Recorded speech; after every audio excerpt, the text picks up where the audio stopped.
Good morning, everyone, and welcome to the world of the International Fab Talks. Fab Talks is all about bonding, connecting, networking, and collaborating with the right kind of people across the globe. No matter what age you are, which geographical location you belong to, which language you speak, you're welcome to the International Fab Talks. We would love to have you here on the platform. And if anyone agrees to the invitation to the International Fab Talks, it's a moment of joy. We feel privileged, happy, and we celebrate that special day when somebody says yes to the International Fab Talk team to be a part of our journey, because our journey is creating awareness and getting to learn a lot from the professionals across the globe as to how they have matured over the years, how they have evolved over the years to be who they are today.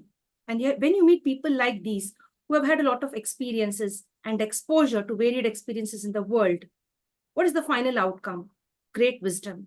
And when they share this wisdom on the International Fab Talks, it's a gift to the team and as well as to the public. So join us today, dear friends, to welcome our celebrity guest. He's none other than Mr. Arun Subramanian. He's joining us all the way from Jersey City, USA. Now, I'm excited because that's a beautiful place from where he's joining. Just opposite his window, he could see the Statue of Liberty. And that's really a wow moment when Sir shared that with me. I'm sure we would all love to know more about this gentleman who's joining us all the way from USA today, taking out time on special request to enlighten and empower us with wisdom that he has gained through experience. Hello, sir, and welcome to the session. Thank you so much for being a part of our journey. Thank you for accepting the invitation. Welcome.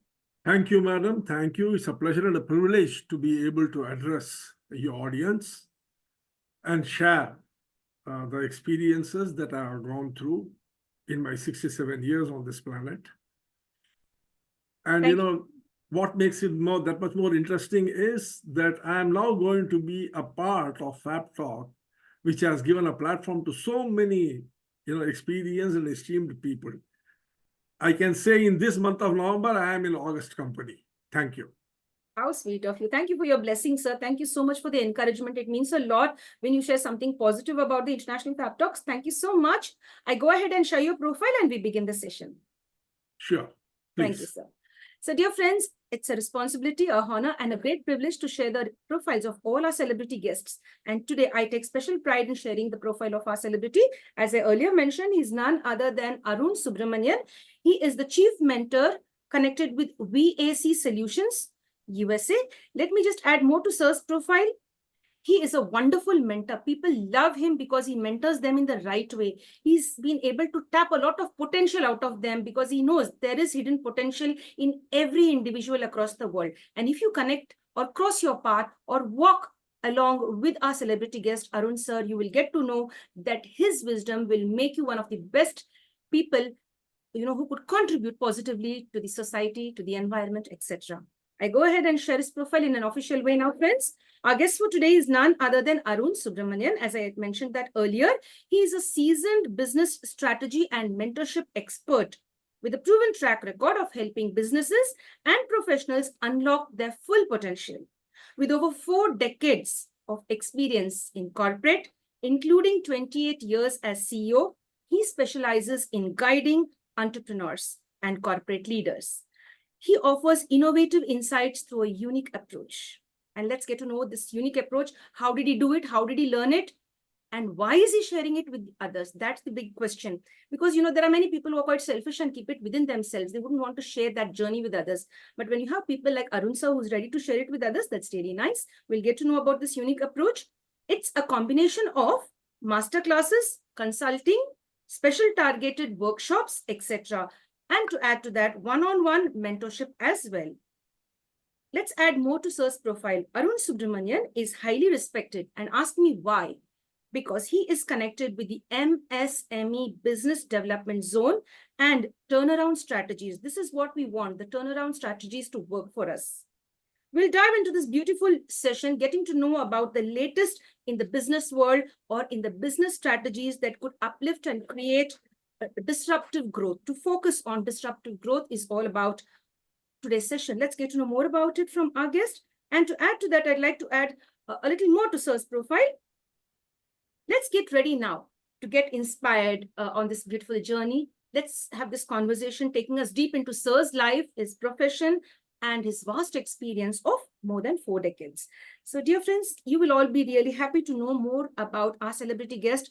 We had a lot of requests from different people wanting to connect today on this special session with Sir. But we requested them to wait for some time such that we could have a peaceful connection with Sir and converse with the right frame of mind and bring out the very best on this session today to share it with the world. So join us to have a wonderful session with our celebrity guest. He's none other than Mr. Arun Subramanian. Dear Sir, I've shared something from my end. I've shared a bit from my end, but people all would love to hear it directly from you. As of today, how would you define yourself today on the International Fab Talks for all the people who love you, who respect you, and the people who even don't know you will one day view this video? How would you define yourself today for all of us? Over to you. See, in this world of digital noise, I would prefer to be thought of as a whisperer. I'm sure you heard of a horse whisperer, isn't it?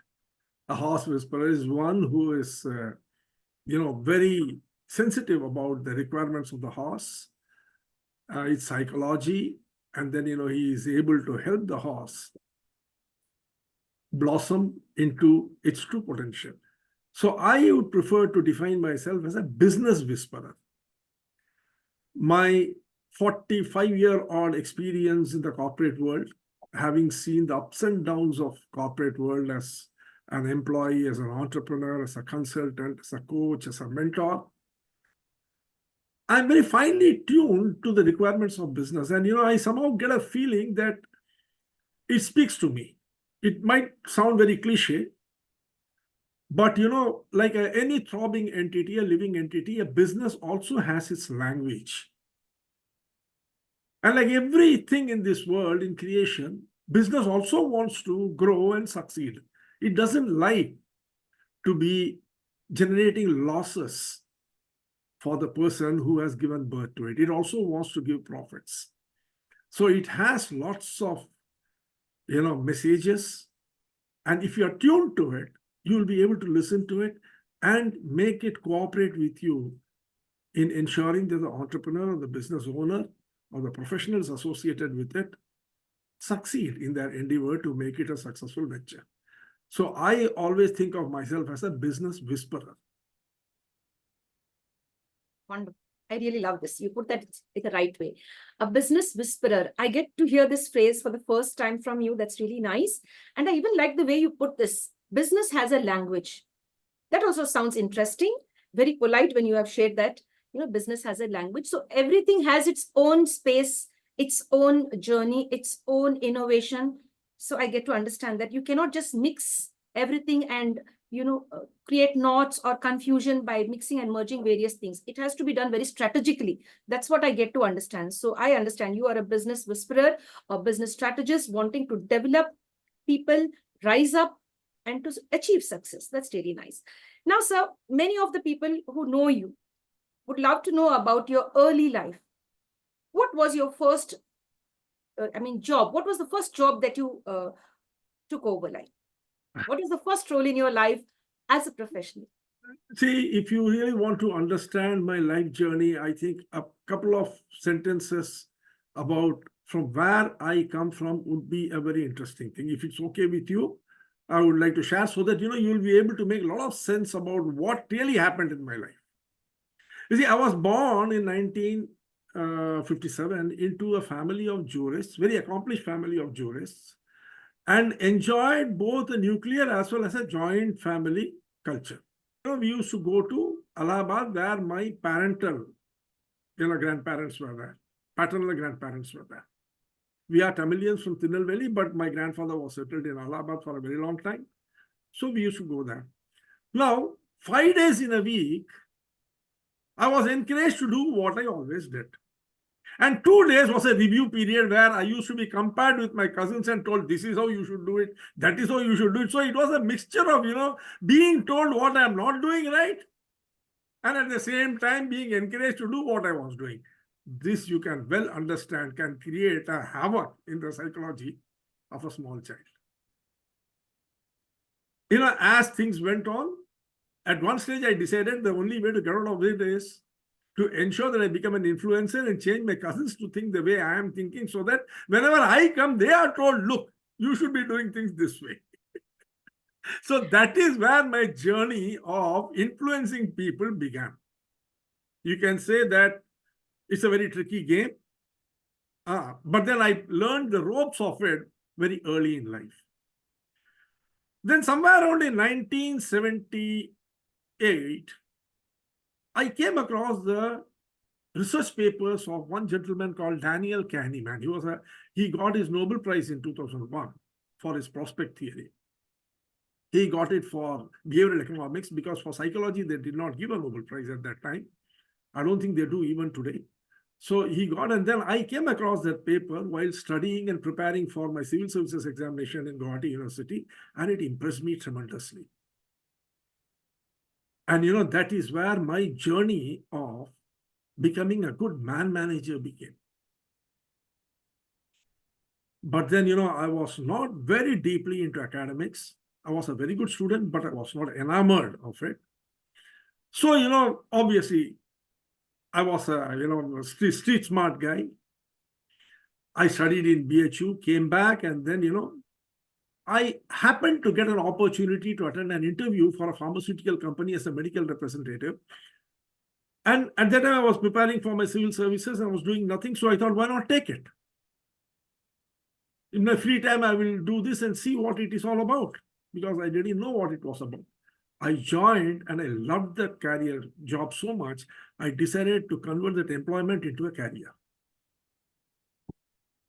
And I rose phenomenally because I could use all my learnings as an influencer and the cognitive science of Daniel Kahneman. And I went on reading about him, his research, and about his co-researcher, Amos Tversky, and I became a veritable expert in cognitive science. And it helped me tremendously in my career. And within a span of 10 years, I reached the topmost leadership position in the industry. And that has helped me throughout. See, ultimately, objectives are achieved by people. And if you are tuned to how to light a fire inside them rather than behind them, you are through. Wonderful, wonderful. I really like this. The game is all about making people want to do something. They should want. They should not do it because you want it. If you can make them do what they want, and if you can align the corporate objective with their individual objective, they take ownership for what they are doing. And believe me, madam, no one likes to fail on what he wants. Everyone will put their last drop of blood, last, ounce of energy into achieving what they think is dear to them.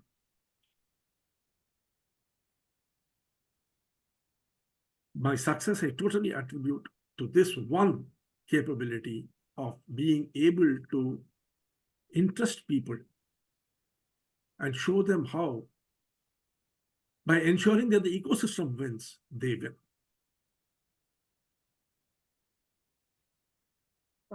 That's beautiful. That's beautiful. You've explained that so well. You influence people, you are an influencer. I agree with that. The way you speak, I really like this, the way you put this, light the flame within their hearts, inside them, like instead of behind them, let that glow start from within, not behind their backs, because we have many of them like pushing them from behind. You let it start from within. That's really nice. You can take the example of an egg. Like if it gets help from the outside environment, that's going to not survive for a long time.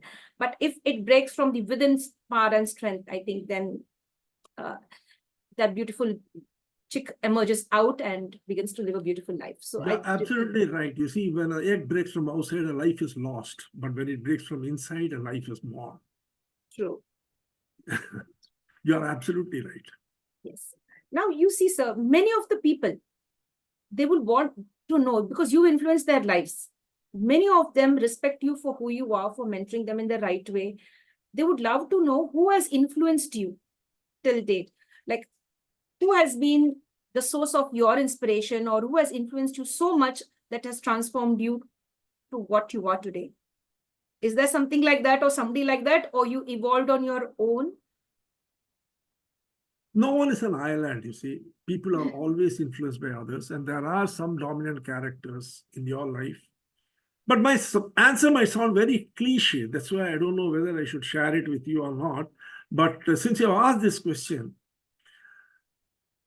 you see, the initial stages of my life, as I told you, it was that shifting from Calcutta to Allahabad to Calcutta, that sort of a thing, being exposed to both a nuclear as well as a joint family setup that had a big, say in how my thought developed. Then we moved to Guwahati. And then, I had different types of friends. I had very academic and friends who were giving a lot of emphasis on academic achievement.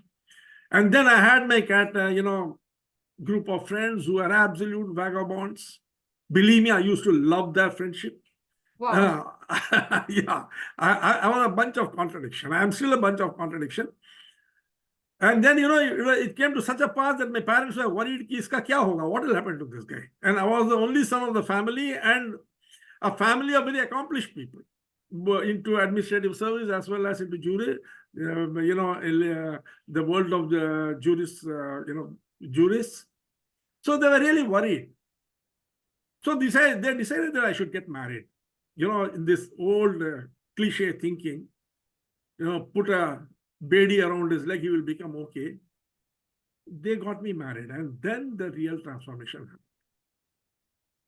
My wife is a very, very, very simple and very soft-spoken. She is the 7th child of an army officer, the youngest of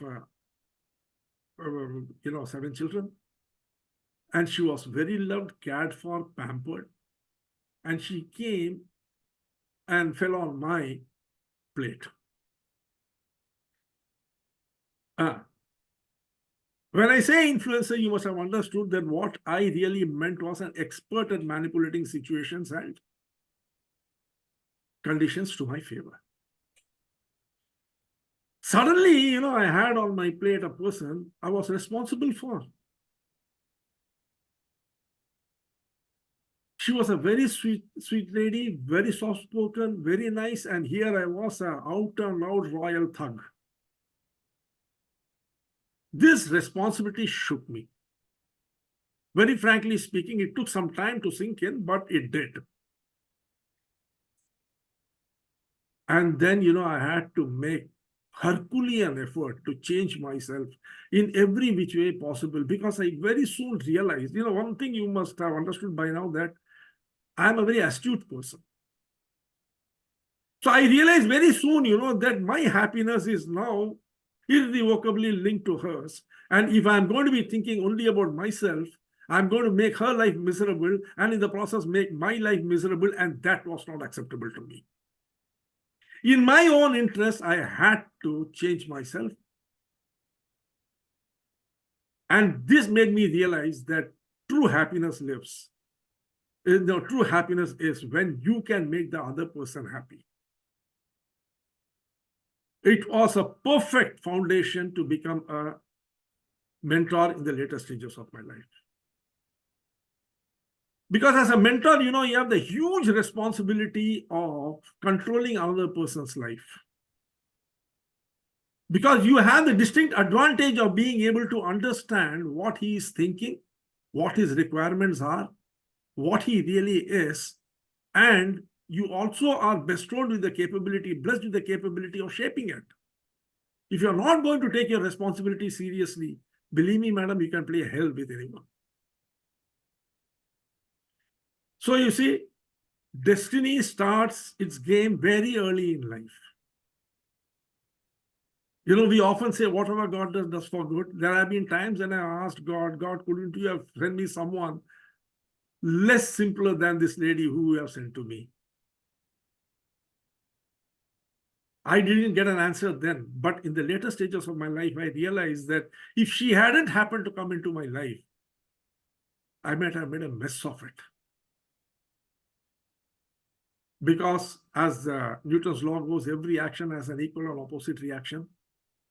When I started responding to her needs, I was in fact responding to my needs, which was going to come to me in the later part of my life.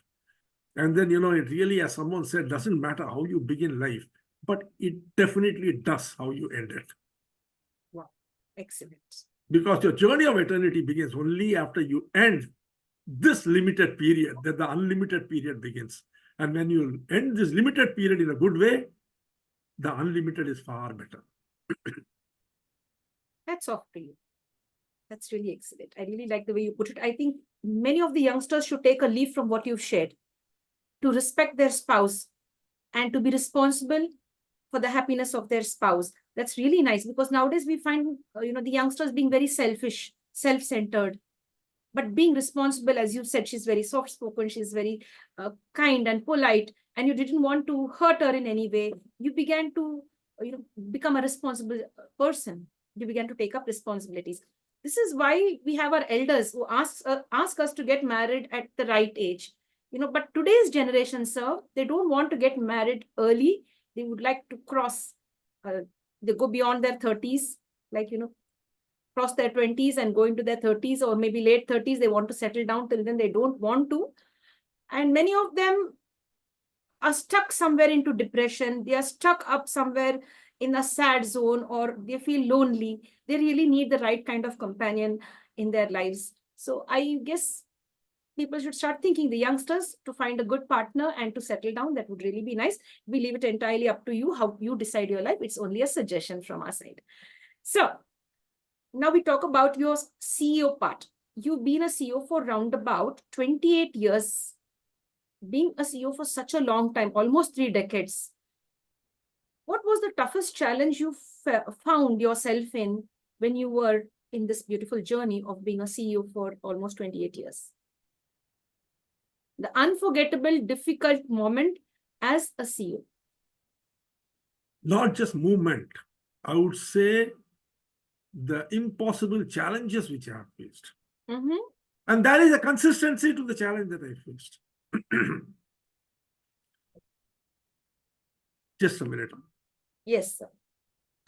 Yes, sir. You see, I was good in academics. That is the reason why my parents wanted me to try for the civil services. So I completed my graduation, came back, and decided I will pursue a career in civil services. So started preparing for it. What does it mean? It means I stopped my education with graduation. Education is a very important thing, madam, because it prepares you for life. It increases your vision and horizon. But I stopped with graduation. Then I started my career at the lowest rung as a medical representative. Fortunately, because of my very hard and smart work, I grew very fast and achieved leadership position very early. Very, very early. By 1987, I was the national sales manager of a very flourishing pharmaceutical company. Then the challenges started. Or slightly even before that, the challenges started. People who are reporting to me were not only more experienced in age, but also in qualification. And in this corporate jungle, surviving is a very tough task. In the leadership position, you have to take decisions on others' recommendations and insights. And if you're not educated enough into the various tools, principles, theories, and practices of modern business management, it becomes very difficult. So every day was a challenge when someone used to bring and put a paper in front of me and I had to take a decision on it. Many a time I found that I couldn't make a head or tail of what was being put in front of me and why something was being recommended. So I had to strategize, buy time, go home, study, look it up, understand, then come back and contribute in a meaningful manner so that I don't lose face and we can work together towards a successful completion of the objective.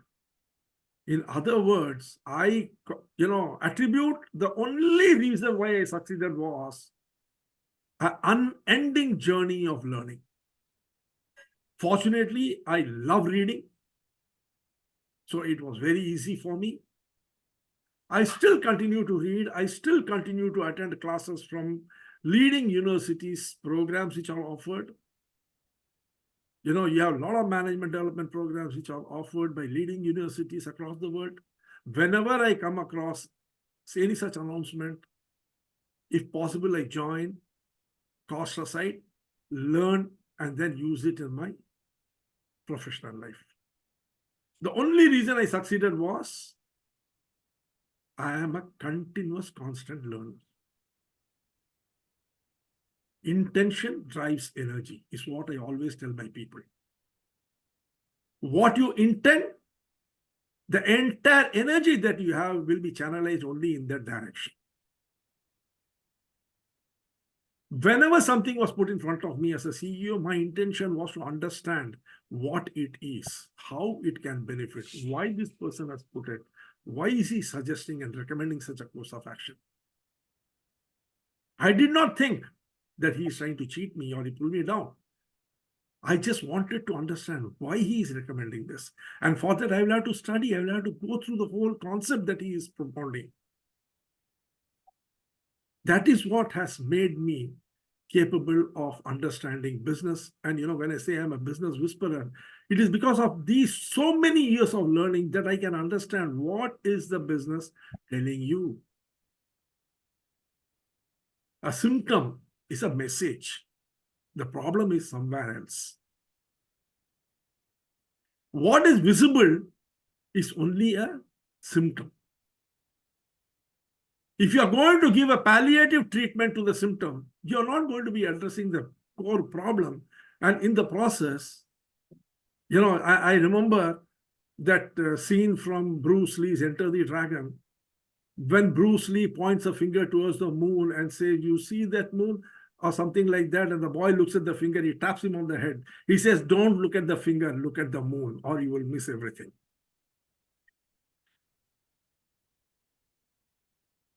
And you said, this is possible only if you continue to learn. And this is going to become even more relevant because every day technology is taking leaps and bounds. Just imagine 100 years back, nothing that we think as, that our entitlement was there.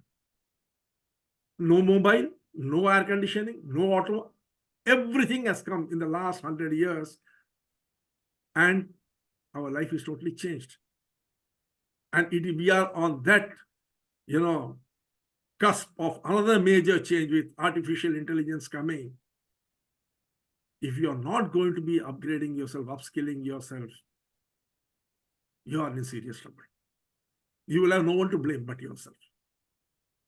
And I sincerely hope that people realize that, what they know is just a grain on the beach, a grain of sand. What they don't know is the ocean which is lying in front of them. Wow. You don't need to know everything, but still, you can endeavor to know as much as you can in the lifetime that is available to you, because God is going to bring challenges to you only to the extent of what you can handle.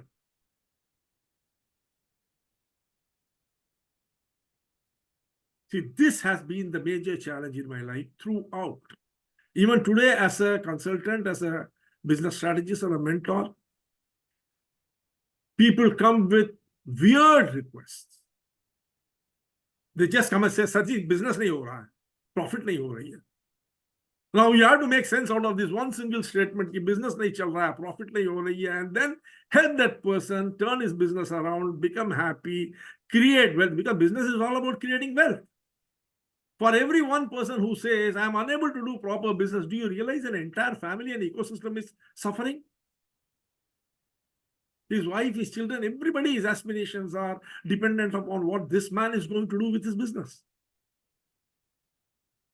That is the challenge that I have been facing in my career as a CEO, and also even now I have to keep updating myself, upskilling myself. Excellent, sir. You've mentioned about an unending journey towards learning. So I think this is a big clue for all of us, irrespective of which age we are, or which age we belong to, or whichever gender we belong to. Learning is always a continuous journey, right from the cradle till the grave. I guess, that is the thing that we have to pick up today from you, sir. That's really nice. You'd like to add something more to that, sir? You see, I think since you are constantly addressing the youth, I have only one advice to them. Don't confuse confidence with arrogance. Confidence is knowing something, trusting that you will be able to face up to the situation when it arises, and being humble enough to listen to what is being told, learn and adapt. That is confidence. It opens doors. Nature will open doors of opportunity, windows of opportunity to you when you're confident. Arrogance is thinking you know everything that is to know for what you are doing now, and not listening to others or not adapting to the situation. This will shut doors and windows. I have seen many people go down the drain because of their arrogance of thinking.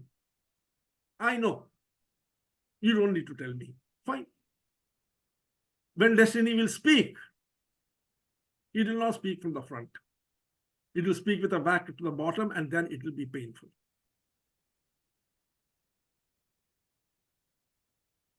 Yes. Thank you so much for sharing that. We would love to know how you have transformed as, let me put it right. We would love to know about your journey as a parent, as a father. What changes have you seen in yourself when you held your child for the first time, when you held your firstborn child for the first time? What were the changes within you? How did you feel? I think, let me leave that for you to answer. Over to you. I have been a lousy parent. See, let me tell you one thing. Like my wife says, one day she just asked me, we were sitting here in the US. My son has gone to India for some work. He had to attend to some function in his friend circle. So his wife and the granddaughter are gone there. I and my wife are there here alone. In one of these evening walks, she asked me, so Arun, what do you think is the greatest achievement?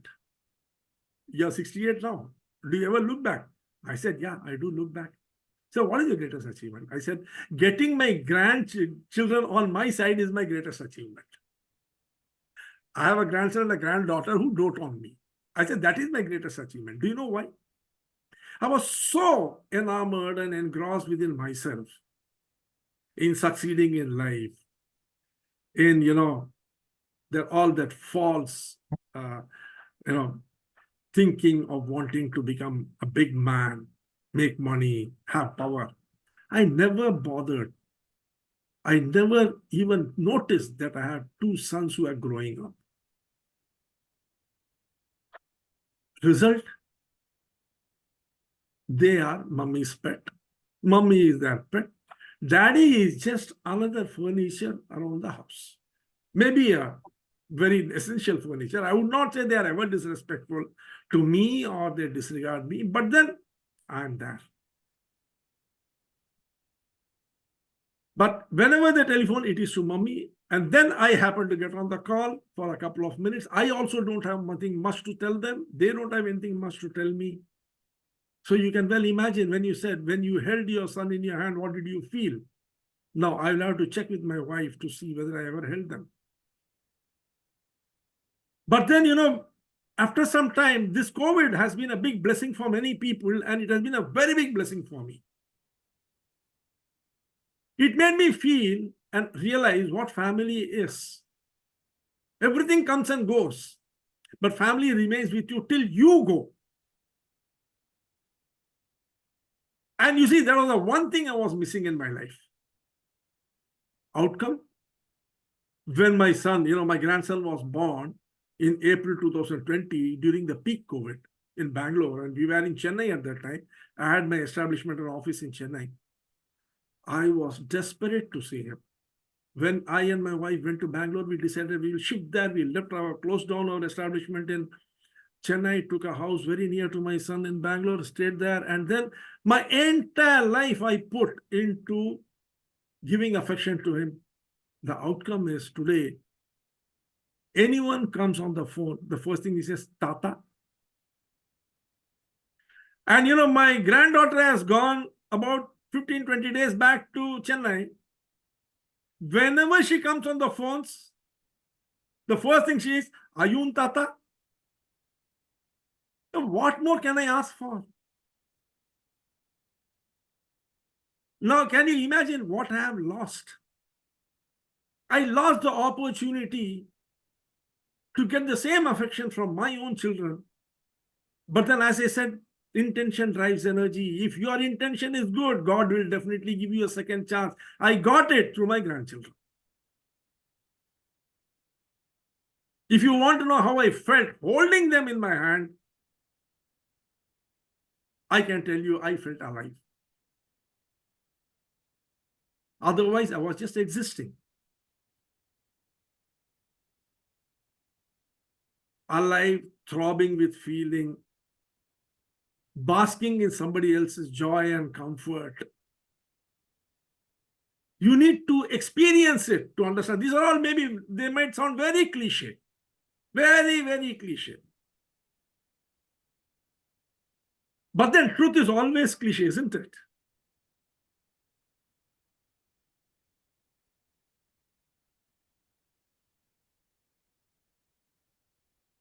Beautiful, sir. That's really nice. You've taken me on a beautiful journey along with your grandkids. And when they call, they want to speak to you first, and you find that fulfillment now. The pure Yeah, emotions of love and that pure human bonding, you see, connecting with our own blood, connecting with our kith and kin, that is not explainable with simple words. Like it's like inexplainable. You can't explain it in simple terms. It's just only to be felt. Mehsoos karna hai bas. You know? yeah, you're right. And Yeah. that brings about it, along with the joy, it brings a big regret also. The regret that I can't go back in time and undo what I have done wrong at that stage. If I had given a bit more of time to my children, maybe, I would not have this regret. But then, as someone rightly said, something attempted, something done, you have earned your night's repose. Fine, at least God gave me the second opportunity through my grandchildren. And my wife is furious with me. She says, look, you have pulled them to you. I said, well, didn't you do the same thing with your children? She said, you did not have time for us. I said, done, agreed. That's really very interesting. Very, very interesting. Thank you so much for being so honest and so genuine, so vulnerable. You've shared that also sweetly with us. That's really nice. I could see a proud grandfather in front of me, and at the same time, a responsible father as well. You needed that space to make it comfortable for your children, to get them the material benefits that they needed. And hence, I guess you might have taken a little time, a little more extra time on the workspace. But now, after gaining a lot of experience and almost close to 5 decades, is 45 plus years of experience, what is the message you have for, or the suggestion for the young entrepreneurs or the young professionals who have entered into wedlock and expecting their first child, or maybe they have their first child as well with them, how they should balance work and their personal life? Over to you. I'm reminded, my life has been driven by three codes. The first, I said, I always say, in all my interactions with my mentees, I tell them intention drives energy. I tell them, if you don't have the intention, your energy will not follow. It will not. The second is, you only win some, but you will learn in everything. But I have modeled my life totally based upon something I read somewhere, and it impressed me tremendously. Someone rightly said, because it keeps me grounded. Someone said, the life at its best is a losing proposition. No one has come out of it alive. At the end of the day, we are all going to depart. As some poet rightly said, all paths of the glory lead but to the grave. Okay, so it's all going to end one day. Why not make your life that much more meaningful? Enjoy it. Why not enjoy the process while contributing to the world that you are in? Make it a better place, not just for yourself, but for everyone, because everyone's journey is limited. One man's gain need not be another man's loss. Success comes when people know that you are going to be contributing to them. They will come to you. You can create a competitive advantage as a professional, as a social animal, by not becoming a pain for others. You don't need to be hated by your peers, feared by your subordinates, and disrespected for your psychophantic behavior by your bosses. You can be the go-to man for your boss, a fair competitor to your peers, and a helping hand to your subordinates. Brilliant. Super.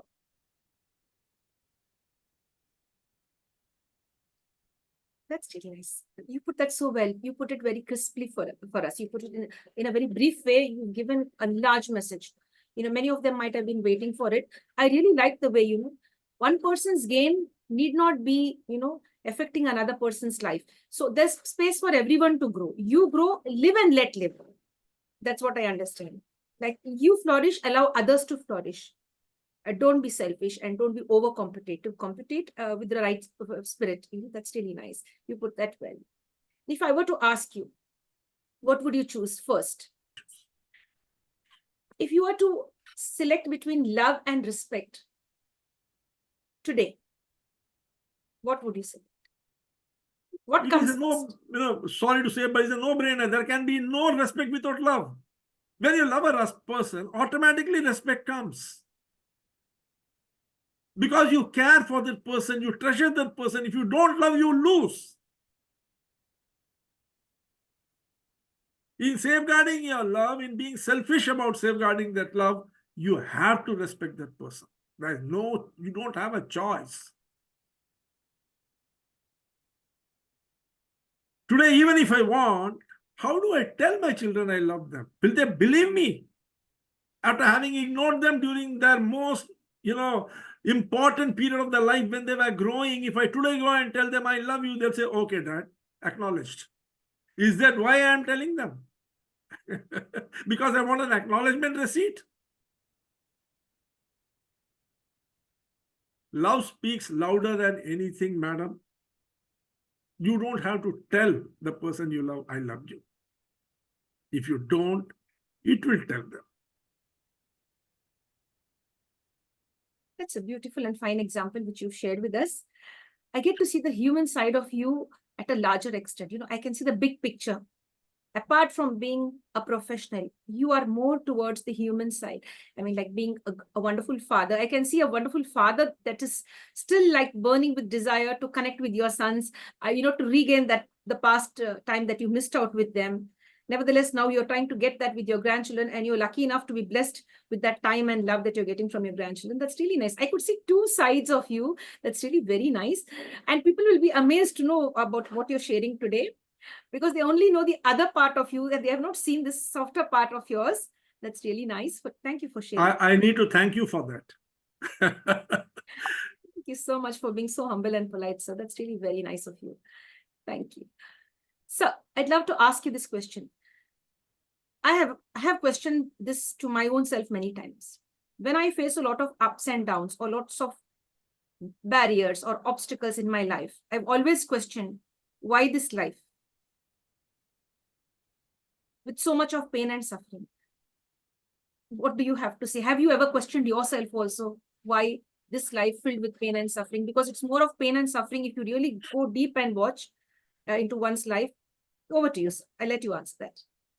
See, rather than say pain and suffering, I would say, it is full of challenges and dichotomy. Good cannot exist without bad.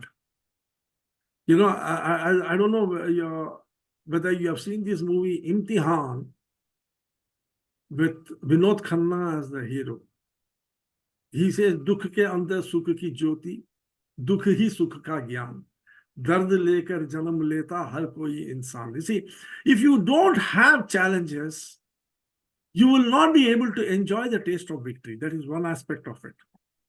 Second thing is, you see, you should know how to view things. Pain is a very subjective thing. It's a very subjective thing. What is pain for you need not be pain for somebody else. See, the great souls that we have read about, all of them have undergone severe pain, but they never complained about it. Did Jesus ever say that he was pained by what he was being subjected to the cross and other things? No. Even at that point, he said, "Forgive them, Father. They know not what they do." He was being objective. Challenges are there so that you can objectively attend to it. You know, I'm reminded of an incident where Arthur Ashe, he was the first Black person to have won the Wimbledon. And then he also, I think he had AIDS or something, and then he died. So during the last days, you know, he was asked by a reporter, "Have you ever asked, why me?" He gave a beautiful answer. He said, "When I became the first Black to get a Wimbledon, did I ever ask, why me?" Mhm. So you see, everything has to end. Life had to end. There has to be a reason. There has to be a process by which it ends. His process was AIDS. If you are objective about everything in life, then definitely you will not have the amount of suffering which otherwise you would have. Not that I don't say that there won't be any suffering, there won't be any pain. The very fact that you ask, what is the meaning of this life, is proof enough that you are undergoing some sort of a challenge in life. Otherwise, why would you ask that? If you are enjoying all along, why would you say, why this life? Maybe you will say, life is to enjoy. But I personally feel that life is a process of evolution. Just imagine 250,000 years ago, I think it was that man made his appearance, the Homo sapien made his appearance on Earth. From that till today, it has covered such a huge journey of development. Do you mean to tell me all this development would have taken place if it had not faced challenges? If you did not face the challenge of having to move from Africa to India, walking, would you have tried to invent a plane? If you did not have the challenge of missing your son who is working in US, would you have undertaken the journey of inventing a telephone? If you had not faced the challenge of the blistering heat of Hyderabad, would you have undertaken the challenge of trying to invent an air conditioner? Instead of asking, why should I face this heat, you sat down and invented an air conditioner. Why do I need to walk for 5 years to go from here to maybe say Delhi? You decided, let me invent a car, an automobile or a train and go there. So you see, these challenges have to be viewed objectively to achieve something. Yes, suffering will be there because, you know, it's easy to say these things, but it's not possible to overcome the suffering and want to escape it. But if you can keep both your feet grounded and realize these too shall pass away, it will not be a permanent feature. Everything passes.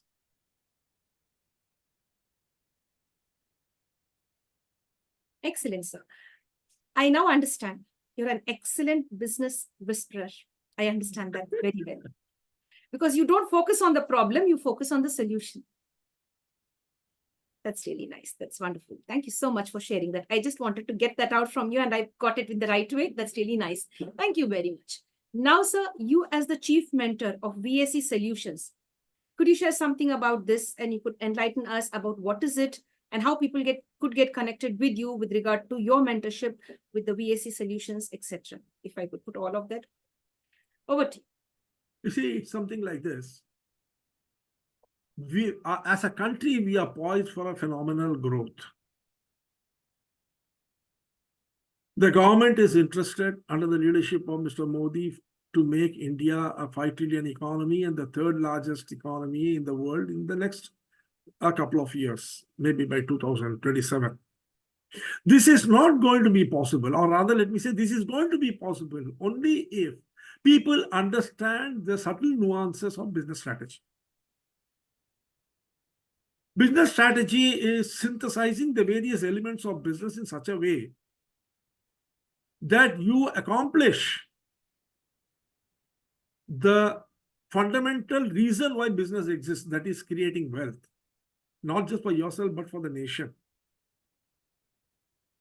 And that will be possible only when you integrate the various elements together and ensure that the roadmap is set, frequently visited, get strategic insights, make corrections, and move towards the goal. Now, who is it who starts a business? There are two types of people who get into business. One, who are resource rich, who have a background of business, who have a lot of money. And they think, that because their parents and their grandparents have succeeded, they are entitled to succeeding. No. There is no such entitlement existing in this world. And the second are who are working for someone, who are very good at their work, very hard working, very smart at their work. And suddenly one bright morning they wake up and say, why should I make all this money for that person? Why don't I make it for myself?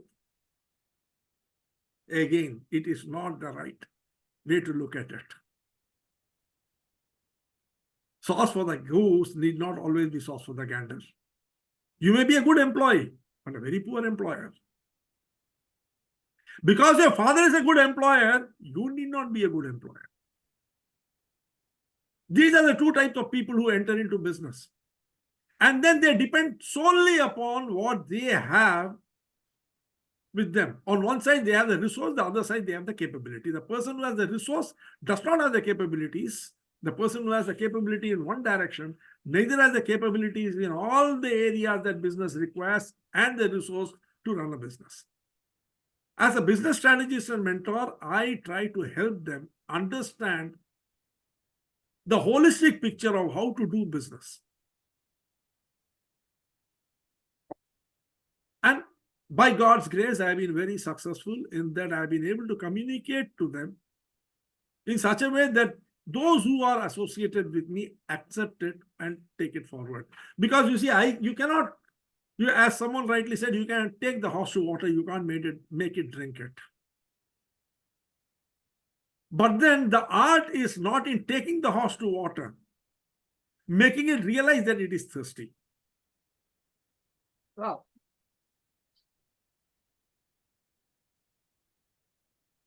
And that's what this is all about.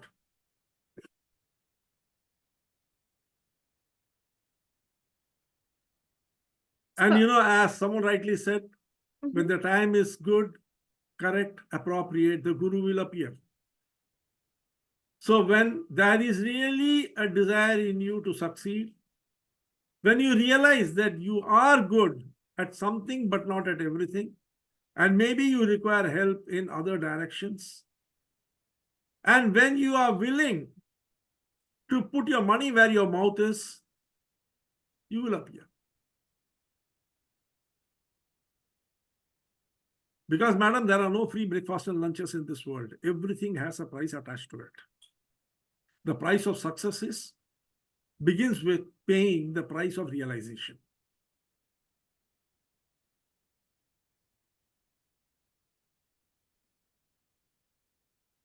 Very true. Very true. I have a question for you.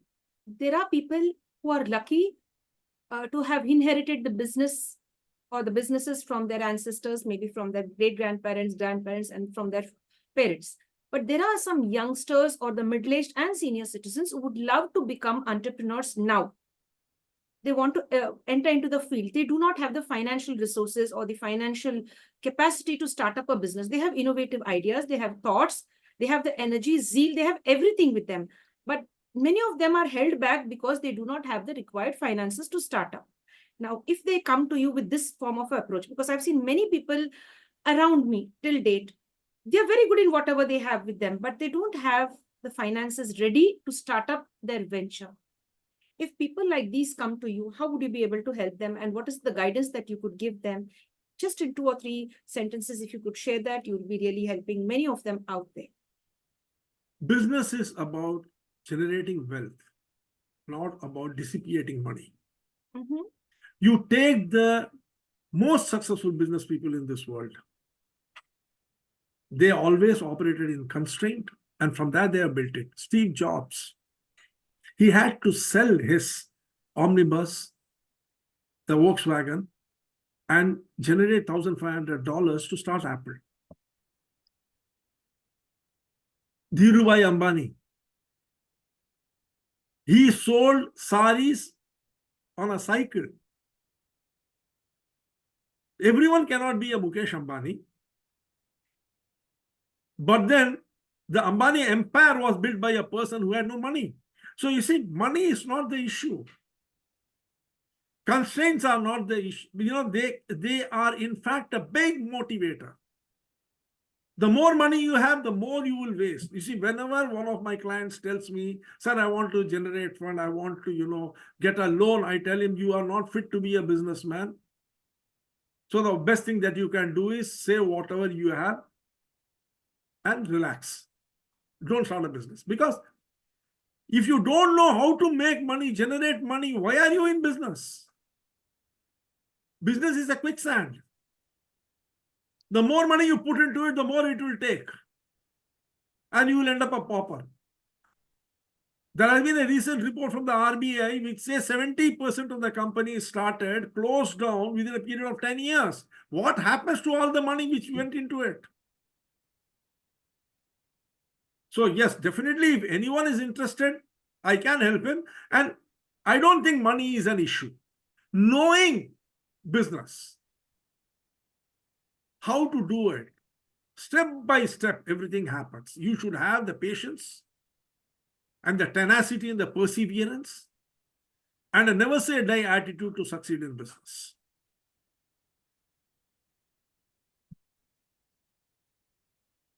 Excellent. Now, see, you have given out the answers so well. So you've cleared the doubt that many of them have out there.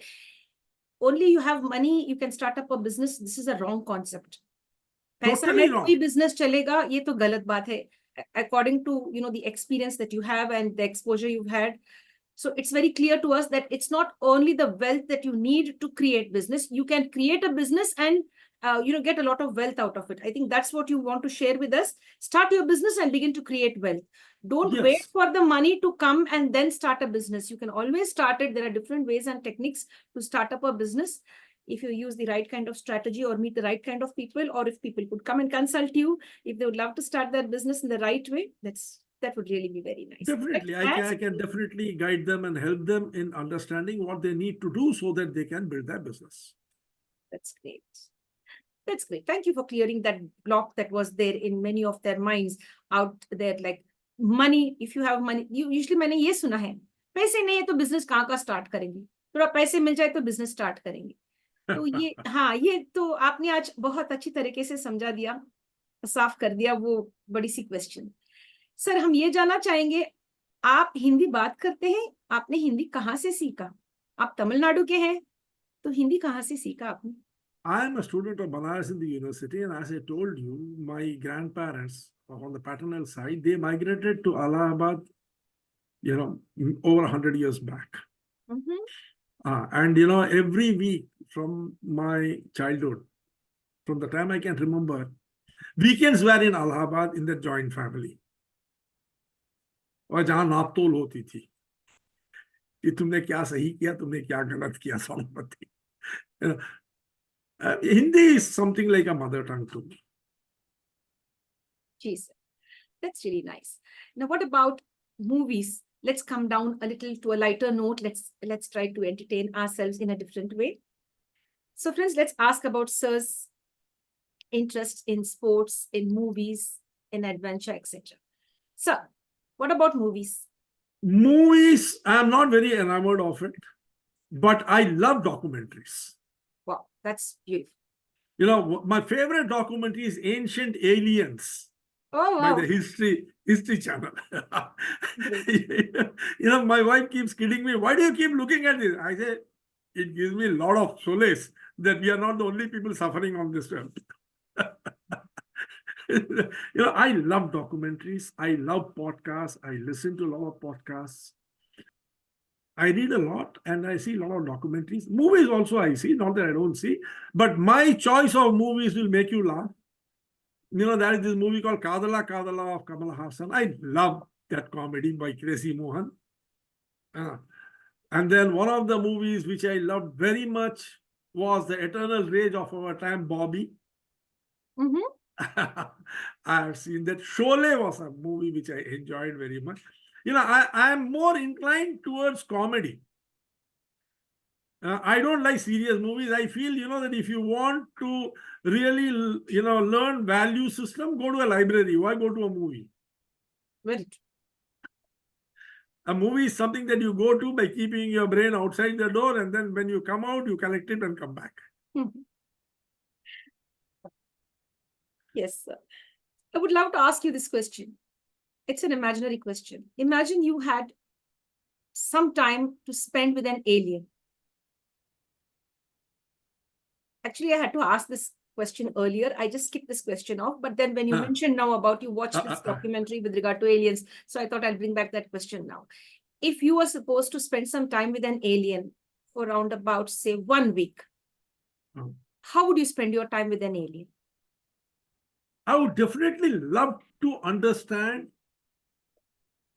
what is it that makes them sustain such long journeys and long time spans. You see, we can't stay hungry for half an hour. And these guys travel thousands of light years and come from another planet till here. Definitely they must be aging. There must be something which is keeping them alive during that period. Something very akin to immortality. Immortality has always fascinated man. And that 1 week, I would definitely try to understand how they have achieved this long span of life, what it is they do to sustain themselves for such long periods. What is it they find interesting about our civilization, which is so much behind them, and why they are here? Imagine traveling from Osiris B or some such sort of a galaxy to Earth and trying to mix with us. What is their motivation? It's a very interesting thing, isn't it? Sir, if I may ask you, do you really believe that aliens exist? To me, if you ask this question, I will say no. What about you? That's okay, but I believe they exist. Why would they not? Just imagine, 1,000 years back, if someone had told you that a tribe called Apache exists in the North American continent, you will say, what North American continent? But does it take away from the fact that Apaches did exist at that time? Why should we be so megalomaniac to think that we are the only intelligent beings in this entire universe? What does probability say? See, out of sight need not necessarily mean out of existence. Because we have not been contacted by them in the way that we think they should contact us, why should we think they don't exist? Maybe they are already contacting us in their own way. See, this SETI project by NASA, the Search for Extraterrestrial Intelligence, they are sending radio signals into outer space, waiting for a reply. Maybe it is being replied, but we don't have the intelligence and the technology enough to be able to decipher that reply. And when we are grown into that level, we might be able to, decipher it, and then we will find that they were next door. The person living next to your flat was an alien.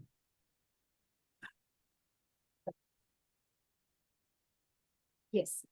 Thank you for sharing all that with us. Thank you so much. You've taken me to the next world. No, I've begun to imagine a lot of things now. That's really nice. Thank you very much. So, when you meet somebody for the first time, what do you observe in them?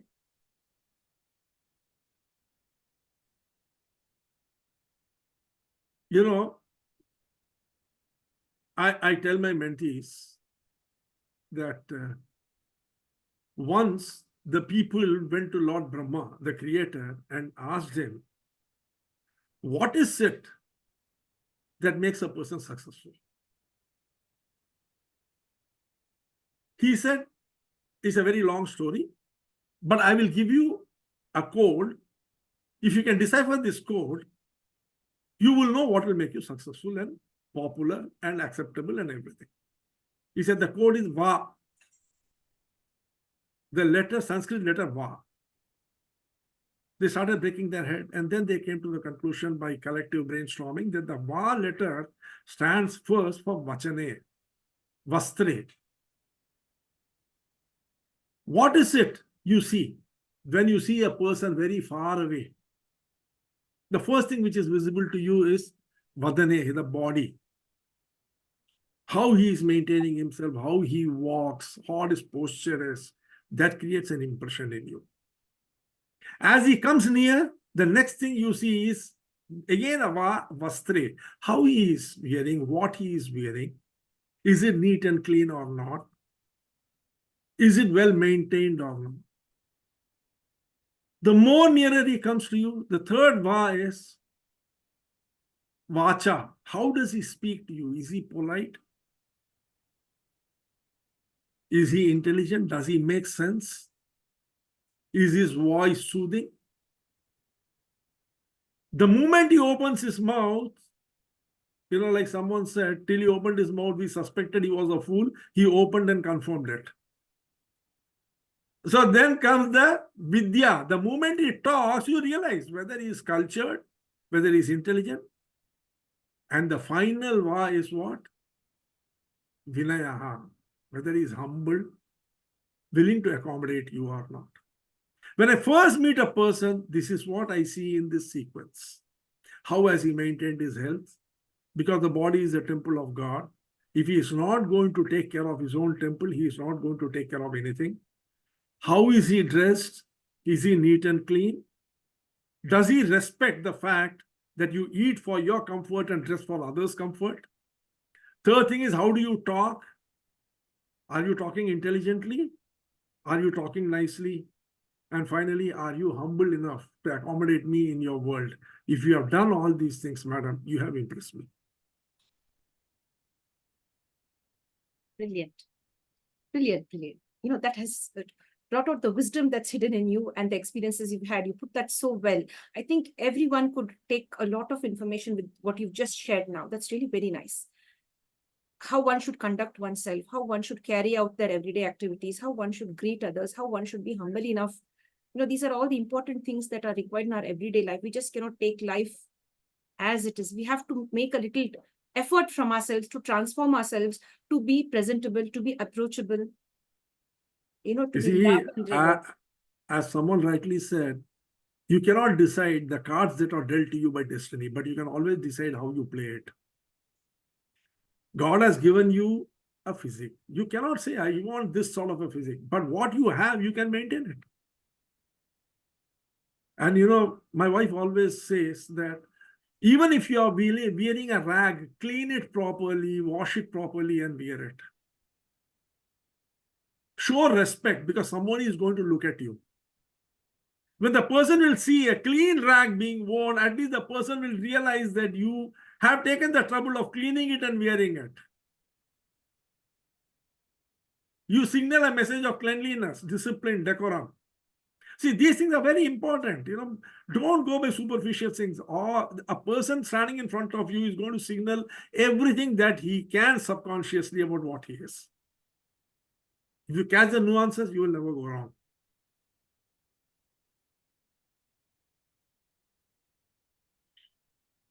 Thank you, Mr. Arun. That's really nice. You've shared that so well.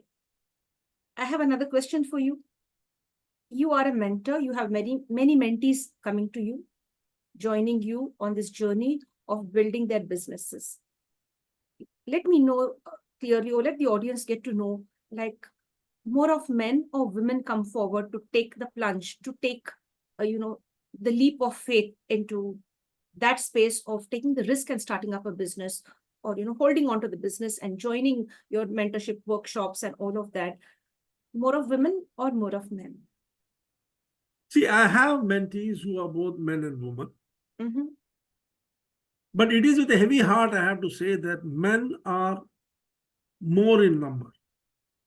Even though I would prefer that there were more women entrepreneurs, because you see, women are very stable and balanced, and business is a game which requires mental balance. And women, I have a few mentees who are women who are having their own consultancies, who are doing business also. They are into manufacturing, and they are doing exceedingly well. And they are very receptive to ideas. It is much more easier to relate with them and be able to, collaborate and work with them. Mentoring is not like coaching or training. That's true. It's not like coaching or training. Mentoring is a challenging task. And, it is a big challenge for a mentor to be able to guide the person and make the person realize their true potential and the potential of the situation that they are in.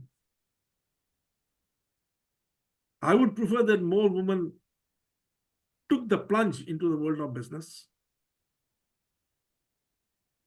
Thank you for that. Thank you for giving us that lift. We require that. So my dear friends, if you are watching this, it's for all the women and men. Focusing now on the women, that I'd like to say, please come out of your shell, take the plunge, take somebody's help, take somebody's guidance or mentorship, and start your business journey. Don't wait for tomorrow, because you'll always have another tomorrow coming. So start it now, begin that journey now, and succeed in life. So we all have to leave this planet one fine day. And it's time for us to leave. We do leave. How you want people to remember you when Mr. Arun is no more on this planet? In what way people should remember you? I don't think you should spend your time on that. I think there are much more important things that you can spend your time on. Spend your time on those people who are with you now. Stop thinking about those who have gone. They had a role to play. They have played. They have created what they had to create, set the stage, and they have departed. Let them go happily. Because you see, I personally feel the more you remember someone, the more you are keeping them down on this plane. And that journey calls for them to concentrate on the land and that area, whatever it is that they are moving towards. I don't really worry about that. I'm not really concerned about how people remember me. I would like to contribute to their life as long as I'm here. After that, that place will be taken by someone else. More challenges will come, and then they will, if you don't expect, you don't feel disappointed or you don't feel a regret. Why should I work at something which I will not be there to see?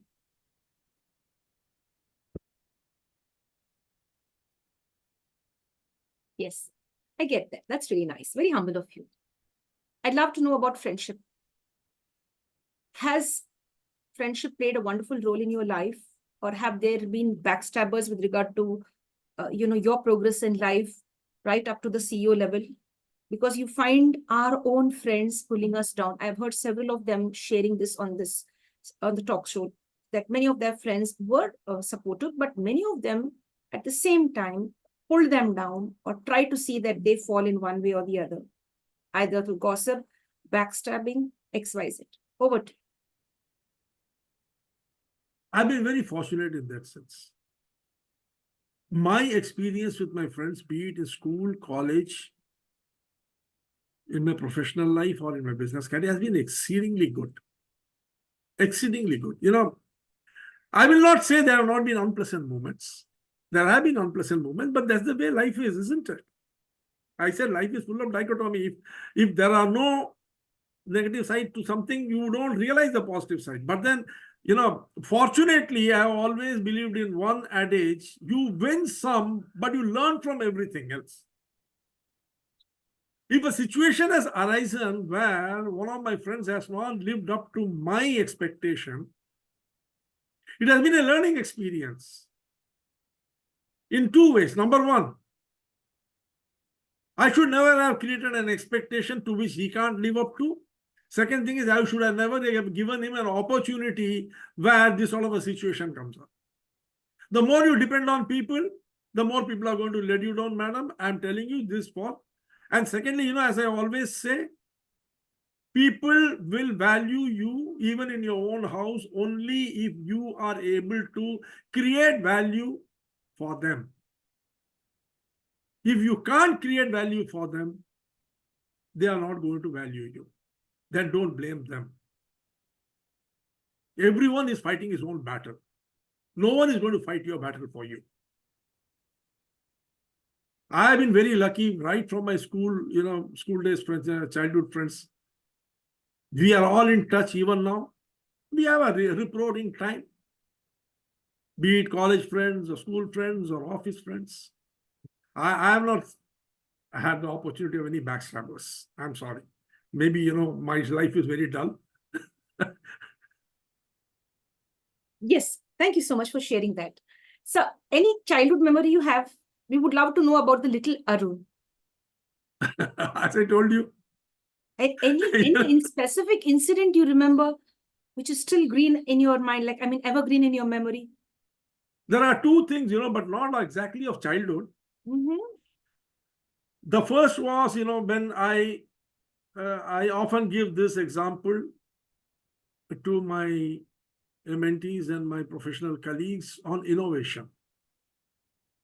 How this particular aspect of my life has helped me in being creative and very innovative is I left my home with a decision to join Banaras Hindu University. My parents were not interested in my going there because they felt I will get spoiled or go wayward. I have a theory that they were not scared that I will go wayward. They knew I was already wayward, that I will become incorrigible. But still I went, much against their wishes, I went there, only to realize, the university was closed sine die. This was in the year 1976. There was a trouble and the university was closed sine die. I didn't have much money with me. And all the money that I had spent within a week. I had to stay there in Banaras for nearly 3 months before the university opened. And I was too egoistic and arrogant to get back home or ask my parents for money. So you can well imagine what I must have gone through, trying to eke earning so that, I can, it looks very Huckleberry Finn type of a thing, but then it taught me a huge lesson. Huge lesson it taught me. And those about 70, 80 odd days before the university opened was unimaginably tough, demeaning, belittling, taught me the real value of work, labor, how to be pleasant, nice, and how to survive in this world. That is one aspect. That has had a tremendous impact on my character. That is one of the reasons, why I don't break down that so easily and I stand up and say, tomorrow is another day. This too shall pass. If that could pass, this will also pass. The second does not show me in very good light. But then, it shows what essentially I am. The second incident which I remember is when I went to see my would-be wife.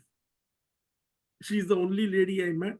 We have this Ponnu Paakadu in our Tamil thing, I went there and then she, in her innocence, thought she can get the truth out of me. She said, I don't like smoking, drinking. I said, don't.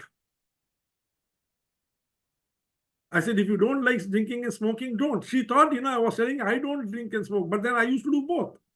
But then looking at it, I decided, no, somehow or the other, I have to get this lady to marry me. I'm not going to get away. I'm not going to speak the truth if it is going to harm my interest. And then afterwards, she told me, you told me you don't drink. I said, no, I told you don't drink if you don't want to. I never said I don't drink. So you see, these two, even today, whenever something happens and she finds me, she has to criticize me, she will pull out that card. You lied to me. I said, look, if you think that is the only time I have lied to you, then I have nothing to say. I'm very happy that that's the only time I got caught. So these are these are two incidences which are very fresh in my mind. And then, of course, every moment that I spend with my grandchildren is always very fresh in my mind.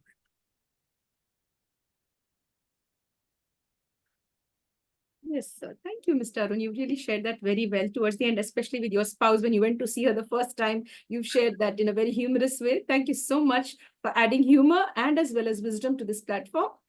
I see the bright sunshine shining on you now, and I see you looking towards your left side at present. When you look towards your left side, you have a wonderful window there, I guess. Yeah, Could you tell us something about it? What do you view from that window? What can you see? Statue of Liberty. So could you share something about it? Like how do you feel now in a foreign country? You're spending some time over there. Yeah, see, I don't think of it as a foreign country because people here are extremely good. And we don't roam around much. I and my wife, we just go for a morning walk in the morning and then we walk in the evening. We are in the Hudson River front, bang opposite to our house, to the complex. We stay in Liberty Towers. Bang opposite to is the iconic Manhattan skyline. Whenever you open a magazine and US is portrayed on it, you see either the Grand Canyon, you see the White House, or you see Manhattan skyline with the World Trade Center, the new World Trade Center. And on the left-hand side, you have the Empire State Building. That is what is there in front of us. Every time we step out, that is what we see. It's beautiful, beautiful. And it is a great place. Very frankly speaking, I love this country. I love India more. I very eagerly look forward to getting back.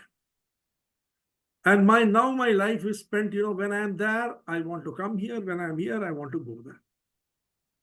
I somehow feel like that, eternal saying, that Hindi saying is na ghar ka na ghat ka. Very true. Because there are a lot of good things here, the food is exceedingly good, the vegetables, the fruits, everything are so fresh and so high quality. People are so disciplined and so respectful. That is something which is amazing about America. People are very disciplined and respectful. They don't intrude on you, they are not intrusive. And they are very well behaved. They value your knowledge. I do conduct classes here also. I do mentorship of entrepreneurs here. I do guide students also.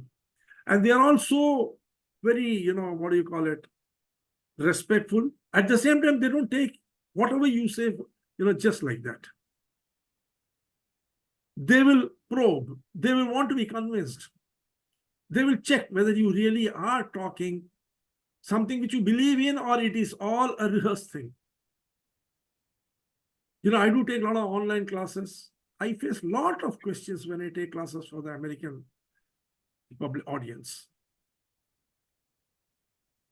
And they are upfront. They are always upfront. If they are interested in mentorship, they will come right out and tell, look, I want this help from you, and this is what I'm willing to pay for it. They're very open. And, they will listen to what you're telling. And if you talk sense, they will follow you. They're very professional, very, very professional. That is the reason, and they value excellence.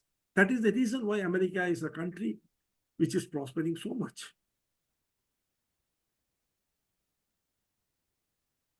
Yes, Mr. Arun. Another important thing that I have seen compared to the cleanliness, India falls back. When you enter into most of the foreign countries, for example, you are now in the US, they do make an effort to keep their surroundings clean. But whereas India, we take everything for granted. The government will send somebody or the municipal corporation will come and clear the dust or whatever it is. We can just litter the entire place. So if you talk cleanliness, we are far behind. We have to improve on that. Do you agree? In spite of Prime Minister Modi saying Swachh Bharat, that hasn't yet. You see, I'll tell you one thing.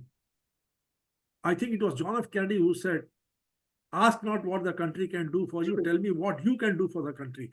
That attitude till Indians develop, I think the potential of India will not be really manifested. India is a very potential country. Madam, I'm telling you, the Indians in US, they all, I can tell you without exception, their heart throbs for India. But they are scared of going back there only because they are habituated to such a disciplined life here. And they would definitely come back and contribute to the nation's growth if the people there would also realize their responsibilities. In your house, you are there, your family members, your parents, your grandparents, your children, everyone is there. If constantly you are going to be asking them, what are you going to do for me? What are you going to do for me? They will turn around and one day say, go and fend for yourself. We are not obliged to take care of you. But if you are constantly going to think of what I can do for you, you will become a valued member of the family. This is something which I think all of us need to understand. It is in our contribution that we are valued. That is one of the great things that I have seen here. People do believe in this one philosophy that they have to contribute. Yes, Mr. All Arun. said and done, India is a great country. Great. Nothing greater than that. I mean, the human bonding, the Yeah. concern. If something just happens, you have many of them coming over. Yeah. But whereas Absolutely. in the US, whatever happens, it happens within you. No one even is bothered Yeah, about no what's one- happening with you. You're just left like that. Is to fend for yourself, like very You're absolutely rarely right. people come out. Maybe if you know them, they will come, but otherwise, you left to fend for yourself on most of Yes, you see, there is a degree of apathy also all around you, but that is not there in India.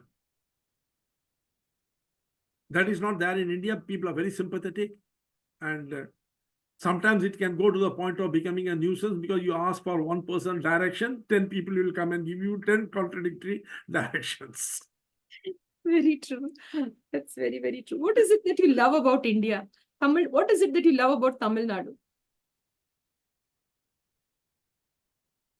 Very difficult question. There are so many things I love about India, and there are so many things I love about Tamil Nadu. Tamil Nadu, first and foremost thing, is my motherland. It's my, what is your mother state? Yeah, who doesn't love that mother? Everyone does. And, the people, the ability to talk to them in my language, being confident that I am among my own people. That is there. And India, oh God, such a beautiful place. When I am there, after coming back from here, every 5-6 months I get back. My entire time, I and my wife keep going from one temple to another, one state to another. We keep enjoying, and then balance time, we spend with our grandchild. And we are taken care of so well by my son and daughter-in-law and our grandchild. And then, they make all the arrangement. My second son from here makes the arrangement. My first son from there makes the arrangement. We keep going to all the places. In fact, I have created a pilgrimage group. How? Where we, plan where to go. Like, I'm getting back in December, and then January we are leaving for Sabarimalai, a big group of our friends. Then in February, we are planning to go to Rajasthan, to a few temples like Khatu Shyamji and Ajmer Pushkar and other things. Then, in March, we are planning to go to Himachal Pradesh to the Panchapit, Siddhapeeth. Like that, this is an ideal, life. Excellent. That's beautiful, sir. Thank you very much. So, before we sum up the session, if you have anything to share still, which I haven't asked or maybe focused on that, if you'd love to share it from your end, you're most welcome to share. I think you should become a mentor. Do you know why? You have been able to bring out so many things from within me which I've never spoken about earlier in public. You have that unique ability to bring the truth out of people. And, this is a very critical character, skill which a mentor requires, because unless he can make his mentee speak the truth, he will not be able to contribute to their well-being and the success of that project. So I sincerely feel you should be a mentor. And I would also suggest one more thing, that you should, this type of a podcast you should do for specific aspects of life. if you're doing, if you can think of a podcast for specific tools of business strategy.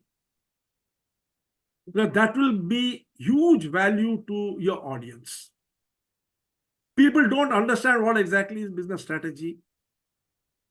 There are so many important tools like business model canvas by Alexander Osterwald, or the value proposition canvas, or there is design thinking. You could conduct podcasts on individual subjects on these where, you could call experts and they could talk to you about how to create a business model canvas. You ask a question that, can people do business without money? Yes, they can. In fact, that's what business is all about. Money will follow. Of course, some basic, some things will be required. Like, if you are going to be doing a business, some amount of money is definitely required, but then it is not something which an ordinary person cannot rustle up.